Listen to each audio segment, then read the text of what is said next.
Hello friends, कैसे हैं आप सभी दोस्तों। बिल्कुल सही सुना आपने, इंग्लिश पर कब्जा करना है तो स्मार्ट मत बनो। यस, बहुत ही तरीके से काम को करना होगा। हमें सीरीज़ को कंटिन्यू सीखना होगा। अगर आप लोगों को इंग्लिश पर कब्जा करना है तो बच्चों ध्यान दीजिएगा, इंग्लिश जिस एग्ज़ाम्स में आपके आ रही है ये समझ लीजिएगा कि आपने 50 से 60% विजय अपना आप ही पा ली।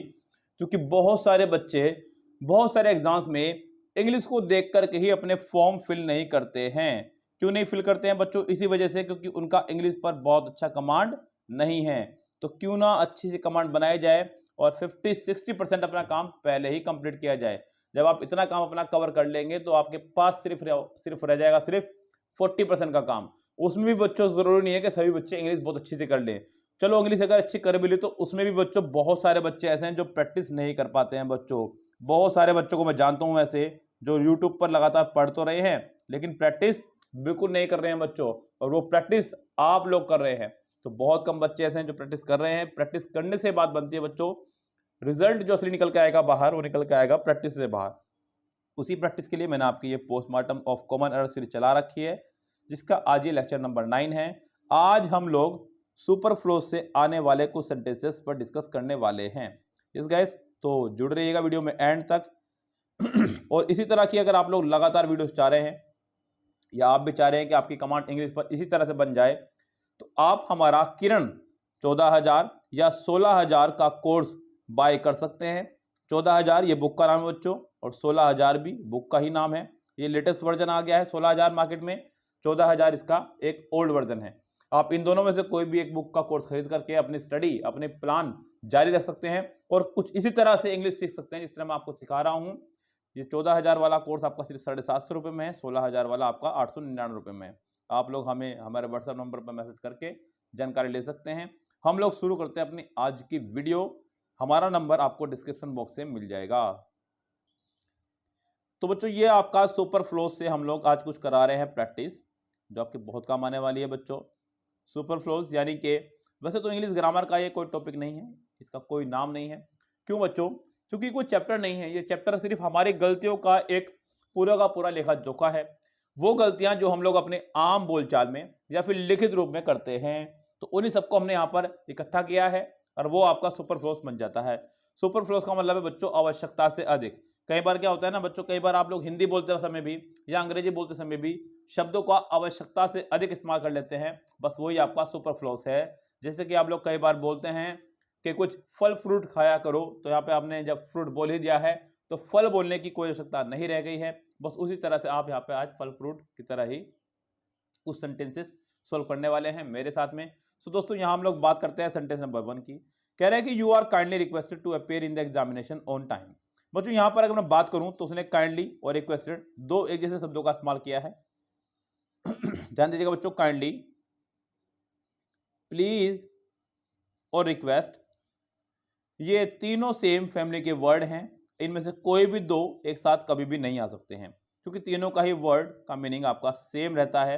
तीनों में से कोई भी दो जो सेम फैमिली के वर्ड हैं आपके एक साथ नहीं आएंगे दोस्तों।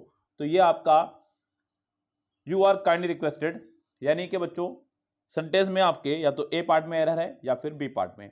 आपको या तो काइंडली हटाना होगा या फिर रिक्वेस्टेड। अब आपको डिपेंड करता है कि बच्चों मैं काइंडली हटाऊं यहाँ से या रिक्वेस्टेड, आपको खुद देखना होगा। जरा ध्यान दीजिएगा बच्चों, अगर मैं यहाँ से रिक्वेस्टेड हटा दूं तो सेंटेंस में वर्ब खत्म हो जाएगी, सेंटेंस खाली हो जाएगा। You are kindly to appear, जो कि रॉन्ग हो जाएगा, क्योंकि काइंडली के बाद टू, क्योंकि काइंडली बच्चों यहाँ पर एज ए एडवर्ब काम कर रहा है, क्योंकि आपका काइंड जो है बच्चों आपका एक दया है, जो कि एक एडजेक्टिव है और उसी से बना है काइंडली एडजेक्टिव से। तो आपका एडवर्ब बन जाएगा। जब भी किसी एडजेक्टिव में एलवाई लगाते हैं तो बन जाता है एडवर्ब। तो गाइस यहाँ पर ये एडवर्ब बन चुका है, और एडवर्ब के बाद आप लोग टू प्लस प्रीपोजिशन नहीं लगा सकते हैं, पहली बात। दूसरी बात, सेंटेंस हमारा चल रहा है पैसिव में, तो हम लोगों को यहाँ वैसे भी थर्ड फॉर्म चाहिए थी, तो हम लोगों को यहाँ से काइंडली ही हटाना होगा। सेंटेंस के ए पार्ट में एरर हो जाएगी।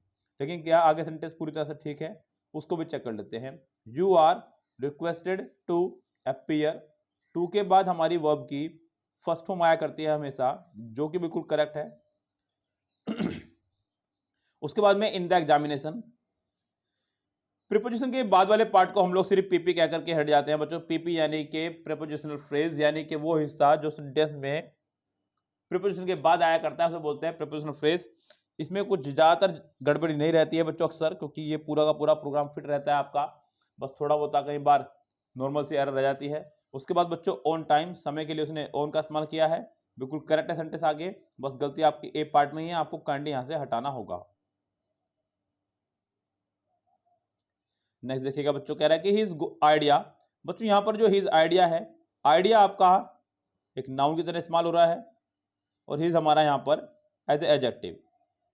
ये नाउन हो गया आपका और ये आपका हो चुका है एडजेक्टिव। चलिए, ऑफ गोइंग। बच्चों मैंने आपको पहले भी कई बार बता दिया है कि प्रीपोजिशन के बाद कभी भी अगर कोई वर्ब आएगी तो वो अपनी आईएनजी फॉर्म में आएगी। ऑफ गोइंग, ये भी बिल्कुल ठीक है। To the picnic. बच्चों गो के साथ हम लोग हमेशा टू का इस्तेमाल क्या करते हैं? टू का इस्तेमाल वैसे भी बच्चों आगे जाने के अर्थ में किया जाता है। जब आप आगे जा रहे हैं तो आप टू का इस्तेमाल करते हैं। तो दोस्तों यहाँ पर आपका टू भी करेक्ट है। His idea of going to the picnic, ठीक है। वॉज यूनिवर्सली, बच्चों ये हिज आइडिया के लिए आपका वॉज आया है, जो कि ठीक है। यूनिवर्सली एक्सेप्टेड, यहाँ पे फिर से वॉज वर्ग के साथ में थर्ड फॉर्म आ गई है, तो इसका मतलब ये आपका सेंटेंस पैसिव में जा रहा है। यहाँ पे ये भी सेंटेंस आपका करेक्ट हुआ। बस बच्चों यहाँ पर ये जो यूनिवर्सली उसने लगाया है और उसके बाद में बाय ऑल लगाया है, ये दोनों वर्ड का मीनिंग सेम है। या तो आप यहाँ पे यूनिवर्सली लगाइए या फिर by all. His idea of going to the picnic was accepted by all, या फिर his idea was going to the picnic was universally accepted. तो गैस यहाँ पर अच्छा हुआ कि आप यूनिवर्सली को लगा रहने दें और बाय ऑल को यहाँ से आप हटा दें। यस, यूनिवर्सली आपका यहाँ पर एज ए एडवर्ब काम कर रहा है बच्चों, ध्यान दीजिएगा। वर्ड है हमारा यूनिवर्स,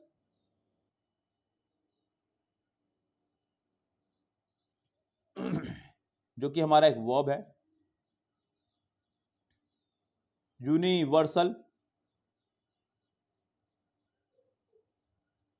ये एज ए नाउन भी है बच्चों, ध्यान देना। यूनिवर्स हमारा एज ए नाउन भी काम करता है। यूनिवर्सल आखिरी में ए आई आ गया तो ये आपका एडजेक्टिव हो गया है, लेकिन जैसे ही आपने इसमें एल वाई लगाया यूनिवर्सली, ये आपका एडवर्ब हो जाएगा। क्या हो जाएगा? ये आपका एडवर्ब। तो गैस यहाँ पर ये आपका एज ए एडवर्ब काम कर रहा है और ये आपका सेंटेंस में सी पार्ट में हो जाएगी error. I ask my cousin brother to accompany me to Ladakh trip. बच्चों यहाँ पे आई आस्क लगा करके सेंटेंस में साफ साफ क्लियर किया गया है कि सेंटेंस हमारा पास्ट में चल रहा है बच्चों। सेंटेंस हमारा पास्ट में चल रहा है। उसके बाद में माई कजन ब्रदर। बच्चों यहाँ पर ध्यान दीजिएगा, कजन जो है हमारा वो लगता है चचेरे या ममेरे के लिए, और कजन के साथ में कभी भी ब्रदर या सिस्टर का इस्तेमाल नहीं किया जाता है बच्चों। कजन के साथ में हम कभी भी ब्रदर या सिस्टर का इस्तेमाल नहीं करते हैं बच्चों। तो ये पूरी तरह से हमारा हो जाएगा रॉन्ग। ओके गाइस, अगर हम लोग आगे बढ़ते हैं यहाँ पे सेंटेंस में, तो आगे हम लोग देखते हैं चीजों को। सेंटेंस में बी पार्ट में गलती तो हो चुकी है। टू के बाद हमारी वर्ब की फर्स्ट फॉर्म दी गई है टू कंपनी, ये बिल्कुल ठीक है हमारा procedure. Me to Ladakh trip, आगे सेंटेंस में कोई प्रॉब्लम नहीं है। सेंटेंस के बी पार्ट में बस आपको कजन के साथ में ब्रदर नहीं लगाना है बच्चों। इसी तरह से हमारा एक वर्ड आया करता है स्टेप। स्टेप का मतलब होता है सौतेला। सौतेले के साथ में आप लोग स्टेप ब्रदर और स्टेप सिस्टर आप लोग लगा सकते हैं, इसमें आपको कोई प्रॉब्लम नहीं है, लेकिन आप लोग कजन के साथ में नहीं लगा सकते हैं। यस गैस, चलिए आगे बढ़ते हैं हम लोग अपनी बात को लेकर के। You are kindly requested to complete your assignment before Monday, otherwise the project will be delayed. तो गैस यहाँ पे आप देख रहे हैं कि यहाँ पर आ गया है यू आर काइंडली रिक्वेस्टेड। यहाँ फिर से वही प्रॉब्लम आ गई है जो प्रॉब्लम आपको इससे पहले सेंटेंस में दी गई थी। पहले सेंटेंस में, यानी कि सबसे पहले सेंटेंस में यू आर काइंडली रिक्वेस्टेड, यहाँ पर फिर से आपका काइंडली और रिक्वेस्टेड दोनों एक साथ दिए गए हैं। हालांकि इस बार ये आपका दोनों सेम पार्ट में दिया गया है, तो ए पार्ट में ही। अब यहाँ पे आप कुछ भी हटा करके गलती लगा सकते हैं, लेकिन जब इनका पार्ट अलग अलग कर दिया जाए तब आपके सामने कुछ मुसीबतें आ सकती हैं बच्चों। हालांकि यहाँ पर भी इज मार्क को देखते हुए आपको थर्ड फॉर्म ही लगाए रखना होगा, आपको यहाँ से काइंडली हटाना होगा। सेंटेंस के ए पार्ट में गलती तो है ही, लेकिन हम लोग आगे बढ़ते हैं। टू कंप्लीट वर्ब की first form. Your assignment, assignment यहाँ पर आपका नाउन हो गया है और योर आपका एडजेक्टिव। बिफोर मंडे, यहाँ पर बिफोर एज ए प्रीपोजिशन काम कर रहा है। Otherwise the project will be delayed. तो गैस सेंटेंस में आपका आगे सेंटेंस आ चुका है। अदरवाइज द प्रोजेक्ट सब्जेक्ट हो गया है, विल मॉडल वर्ब हो गई है, बी फर्स्ट फॉर्म हो गई है, बी के साथ थर्ड फॉर्म आया करती है। बाकी सब कुछ आपका करेक्ट है। ए पार्ट में हमें यहाँ पे काइंडली हटाना होगा। सपोजिंग इफ, बच्चों ध्यान दीजिएगा यहाँ पे पहले ही पार्ट में आपको गलती दी गई है। सपोज और इफ इन दोनों शब्दों का इस्तेमाल हम लोग कभी भी एक साथ नहीं किया करते हैं, क्योंकि दोनों का ही मीनिंग यहाँ पर सेम रहता है। या तो suppose you were the president of India, what you would have done to tackle the problem of poverty, या फिर आप यहाँ पर इफ से सेंटेंस को शुरू करेंगे। ये तो गाइस आपको या तो सपोजिंग से शुरू करना है या फिर इफ से, दोनों में से किसी एक से आपको सेंटेंस को शुरू करना होगा। सेंटेंस के ए पार्ट में आपके हो चुकी है मिस्टेक, लेकिन मुझे सेंटेंस को आगे भी बढ़ाना होगा। बच्चों यहाँ पर ए पार्ट में मतलब आपको सपोजिंग ही हटाना है, आपको इफ नहीं हटाना है, क्योंकि कंडीशनल सेंटेंस इफ के हिसाब से आगे बना हुआ है। If plus subject plus verb plus noun, आगे वाले पार्ट में would have plus third form. Yes guys, so ये सेंटेंस हमारा आगे पूरा करेक्ट है। सेंटेंस के पहले ही पार्ट में हमारे यहाँ पे एरर दी गई है। All the successful people have encountered a lot of problems during their period of struggle। बच्चों all the successful people, यहाँ पे all के बाद में उसने प्लूरल नाउन का इस्तेमाल किया है, जो कि बिल्कुल करेक्ट है। प्लूरल नाउन के बाद में प्लूरल वर्ब का इस्तेमाल किया है हैव का, वो भी बिल्कुल ठीक है। हैव के साथ थर्ड फॉर्म आया करता है, ये भी बिल्कुल आपका करेक्ट है। उसके बाद में गाइज अ लॉट ऑफ हुआ करता है या फिर लॉट्स ऑफ, जो कि बिल्कुल उसने ठीक लगाया है। अ लॉट ऑफ या फिर आप लॉट्स ऑफ का इस्तेमाल कर सकते हैं, दोनों में से किसी एक का, जो कि उसने बिल्कुल ठीक किया है। यहाँ पे कोई दिक्कत नहीं है। ऑफ के बाद प्लूरल नाउन का इस्तेमाल किया है, बिल्कुल ठीक है। During their period of struggle, तो guys during their period of struggle, यहाँ पे जो ड्यूरिंग लगाया है और पीरियड ऑफ लगाया है, दोनों सेम ही कैटेगरी के वर्ड है, दोनों सेम ही काम क्या करते हैं। आप या तो सेंटेंस में ड्यूरिंग लगाएंगे या सेंटेंस में आप पीरियड ऑफ लगाएंगे। तो गाइस यहां सेंटेंस में हम लोग करेंगे during their struggle. Period of के बाद में बच्चों हम लोगों को एक समय लगाना पड़ता है बच्चों, जो कि हमें लगाना होता है अनिश्चित समय। तो गाइस यहां सेंटेंस में हालांकि स्ट्रगल का समय की बात कराया जा रहा है, उसका स्ट्रगल का दौर, संघर्ष का दौर, लेकिन आप यहां से ड्यूरिंग को रखेंगे, पीरियड ऑफ को हटाएंगे, सेंटेंस हमारा करेक्ट हो जाएगा। बी पार्ट में इसके एरर है। Rohit met with an accident while returning back. बच्चों मैट आपकी मीट की सेकंड फॉर्म है।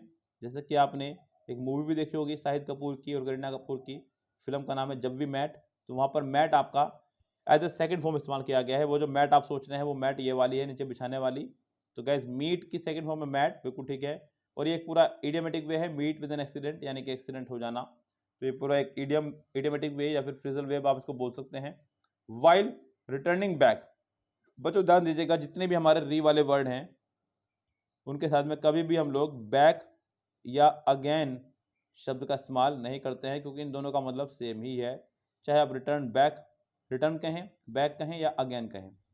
तो यहाँ से आपको बैक को हटाना होगा वाइल रिटर्निंग फ्रॉम कॉलेज, क्योंकि आप यहाँ पे खाली बैक, रिटर्निंग तो हमारा यहाँ पे एज ए जिरंड काम कर रहा है, एज ए नाउन काम कर रहा है। बैक यहाँ पे पूरी तरह से काम नहीं कर पाएगा, इसलिए आपको सेंटेंस में से बैक हटाना होगा। Can you please repeat back what you have just said. Guys यहां पर भी वही सेम प्रॉब्लम इसने रखी है, रिपीट के साथ में बैक शब्द का इस्तेमाल किया है, जो कि हम लोग ऑलरेडी आपको मना कर चुके हैं। जितने भी हमारे री वाले वर्ड है, repeat, reverse, rewind, refill, recharge, तो गाइस इस तरह शब्दों के साथ में आप लोग बैक और अगेन शब्द का इस्तेमाल ना ही करें, तो गाइस ज्यादा अच्छा होगा। यहां सेंटेंस में हमें फिर से एरर दे दी गई है, लेकिन फिर से एरर है आपके यहाँ पे बी पार्ट में। I awaited for him for 2 hours but he did not come. Guys ध्यान दीजिएगा यहाँ पे, जैसे कि आपका ये वर्ड इस्तेमाल हुआ है यहाँ पे अवेट, अवेट का ही एक सगा भाई है, वो है आपका वेट। बच्चों वेट के साथ में हमेशा प्रीपोजिशन आया करता है, लेकिन अवेट के साथ में कभी भी आपका प्रीपोजिशन नहीं आया करता है, ध्यान रखिए। जब भी आपका वेट आएगा तो वेट के साथ में आपको फोर लगाना होगा, ये कंफर्म है। हमेशा आपको वेट के साथ में फोर लगाना होगा, बिल्कुल पूरी तरह से ध्यान रखें। लेकिन बच्चों यहाँ पर ध्यान रखना आप लोग साथ साथ कि अवेट के साथ में आपको कभी भी कोई प्रीपोजिशन नहीं लगानी है। यस गाइस ध्यान आएगा आपको खूब अच्छे से, अवेट के साथ में कोई प्रीपोजिशन आपको नहीं लगानी है। ऐसे बच्चों बहुत सारे वर्ड हैं आपके जो अपने साथ प्रीपोजिशन लेके चलते हैं और नहीं भी लेके चलते हैं, वो अपने सगे भाई की तरह काम करते हैं। जैसे कि आपका इसी में एक और वर्ड आ रहा है कंप्राइज। बच्चों कंप्राइज के साथ कभी प्रीपोजिशन नहीं आएगी, लेकिन कंसिस्ट के साथ में आपकी हमेशा प्रीपोजिशन आया करती है, कंसिस्ट ऑफ। इसी तरह से आपका बच्चों एक और बड़ा प्यारा वर्ड है, वो है आपका डिस्पाइट। डिस्पाइट के साथ कभी कोई प्रीपोजिशन नहीं आया करती है, लेकिन इसी के सगे भाई के साथ में जो कि है आपका इन स्पाइट ऑफ प्रीपोजिशन आया करती है। यस गाइस, एक और बड़ा प्यारा वर्ड हमारे पास जो हमें याद आ गया है, जो कि आपका इन्वेस्टिगेट। इन्वेस्टिगेट के साथ में कोई प्रीपोजिशन नहीं, लेकिन इसी का सगा भाई जो कि है इंक्वायर, उसके साथ में आपको इनटू का इस्तेमाल करना होगा, इंक्वायर इनटू। यस गाइस, तो ये बहुत सारी वर्ड्स जहाँ पर हम लोगों आपको बताया, उसी तरह से यहाँ पे बच्चों आपका 4 नहीं आएगा। आगे, I awaited for him for 2 hours but he did not come. तो गाइज यहाँ पर सेंटेंस आपका बिल्कुल करेक्ट हुआ अगर देखा जाए तो, लेकिन फिलहाल अगर देखा जाए ग्रामेटिकली तो यहाँ पर एक गलती और भी है, क्योंकि यहाँ पर सेंटेंस में 4 प्लस टाइम दिया गया है। तो यहाँ सेंटेंस हमारा कंटिन्यूस बनना चाहिए था, सेंटेंस होना चाहिए था I had been awaiting. I had been awaiting, sentence कुछ इस तरह से होना चाहिए था, him but he did not come. तो गाइस यहाँ सेंटेंस में वैसे भी चलो ये पहले पार्ट में एरर है, इसलिए यहाँ पे एरर मानी गई है, अन्यथा यहाँ पे ये भी बच्चों एरर ही मानी जाएगी। No one reached at a mutual agreement although the meeting lasted for 2 hours। Guys no one यहाँ पे आपका एज ए सब्जेक्ट काम कर रहा है, रीच्ड सेकंड फॉर्म है, और सेकंड फॉर्म पर इस बात का कोई प्रभाव नहीं पड़ता है कि दिया गया सब्जेक्ट आपका सिंगुलर है या plural. At a mutual agreement, बच्चों ये पूरा आपका रॉन्ग हो गया है। म्यूचुअल का मतलब ही बच्चों दो लोगों के बीच संबंध में होता है, और एग्रीमेंट का मतलब भी वही होता है। दोनों सेम फैमिली के वर्ड आपके एक साथ यहाँ पर नहीं आएंगे, म्यूचुअल आएगा या फिर एग्रीमेंट आएगा, दोनों सेम फैमिली के वर्ड आपके एक साथ कभी भी नहीं आएंगे। तो यहाँ पर आपका बी पार्ट में एरर हो जाएगा, आपको किसी एक को यहाँ पर लगाना होगा, या तो म्यूचुअल को या फिर एग्रीमेंट को। तो गैस यहाँ पे no one reached at a agreement, तो यहाँ पर अ नहीं फिर एन आएगा, और आपको म्यूचुअल यहाँ से हटाना होगा, बी पार्ट में आपके एरर है। ओके गाइस, सो ये आपके 10 सेंटेंस जो मैंने आपको कराए हैं आज सुपर फ्लोज चैप्टर से। सो उम्मीद करता हूं कि आपको खूब अच्छे समझ में आ गए होंगे। इसी तरह से आप भी बहुत सारे प्रैक्टिस क्वेश्चन कीजिएगा। कुछ क्वेश्चंस आपके लिए मैं यहाँ पर छोड़ रहा हूँ आप लोगों को, अभी वीडियो में मिलते रहेंगे, देखते रहिएगा। यहाँ पे क्वेश्चन नंबर 11 आप इसका स्क्रीनशॉट लेते रहिएगा और अपना आंसर सेंड करने की कोशिश कीजिएगा बच्चों। इसी वीडियो के कमेंट बॉक्स में आप इन सभी क्वेश्चंस का स्क्रीनशॉट ले लीजिएगा। मैं 5 क्वेश्चन आपके लिए यहाँ पर छोड़ रहा हूँ। और गाइस, अगर आप लोग बच्चों इसी तरह से एरर सोल्व करना चाहते हैं और हमारे कोर्स के साथ जुड़ना चाहते हैं, तो आप हमारा किरण MB ग्रामर कोर्स बाय कर सकते हैं। ये सभी कोर्सेज आपको बहुत ही कम कीमत पर मिलने वाले हैं, क्योंकि बहुत ही अच्छे कोर्स के साथ में और बहुत ही कम फीस के साथ में हम लोग आपको पढ़ाते हैं। तो गैस, किरण के 2 वर्जन आपके साथ में हैं, 14,000 16,000। MB के भी 2 वर्जन आपके पास में है, ग्रामर आपको हम लोग पढ़ाते हैं। तो ये सभी चीज़ें आप लोगों को मिल सकती है। आप हमारे व्हाट्सअप नंबर डिस्क्रिप्शन बॉक्स से नंबर लेकर के कुछ भी जानकारी ले सकते हैं। फिलहाल चलते हैं, लेते आपसे विदा, मिलते हैं आपसे नेक्स्ट वीडियो में, तब तक के लिए बाय बाय।